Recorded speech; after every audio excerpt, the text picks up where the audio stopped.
We're joined now by Dr. Derrell Peel, our livestock marketing specialist. Derrell, spring is just around the corner. Let's talk about the cattle and beef markets, starting with feeder cattle.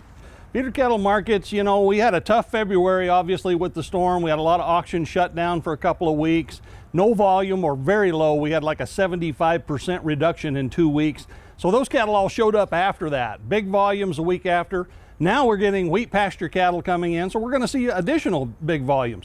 But that said, the prices for these lightweight calves are actually showing kind of springtime strength. There's some folks looking ahead to greener pastures and so on. So the little cattle are doing well. The bigger feeder cattle are just kind of holding steady at this point. What about fed cattle when you look at that sector?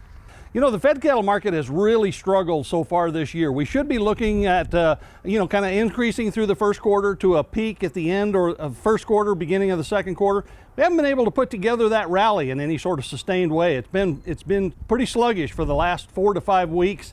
We've got lots of cattle. Of course, we did have some disruptions because of the storm and other things. So we're kind of waiting on this fed cattle market to develop and still maybe get in a spring rally, but it may be a little bit late this year. What do you see when you look at wholesale beef and then in general beef demand?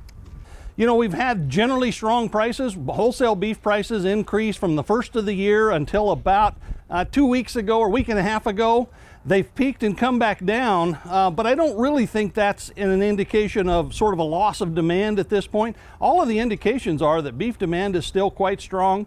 There's normally some sort of, monthly pattern, if you will, to those wholesale prices. And again, the product is there. We're putting quite a bit of meat on the market. So all in all, I think we're doing pretty good.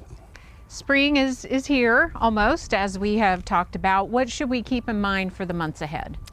You know, I think what cattle producers are keeping an eye on, probably the biggest challenge for the cattle industry this year are these feed prices. We've had a tremendous run up in feed grain and oilseed prices, and so that's going to weigh more on the market. That's one of the things feedlots are dealing with. Cost of gain has gone up some. It will go up some more as we fully reflect these higher feed prices. So that's going to be a challenge kind of on the production side, if you will. Of course, we've got a lot of the country that's in drought right now too. And so another 6 weeks to 2 months, if that doesn't change, then we're going to be talking about probably some market level impacts of some parts of the country being forced to liquidate more cattle. Okay, we'll keep all that in mind, Derrell. Good to see you today. Thanks a lot.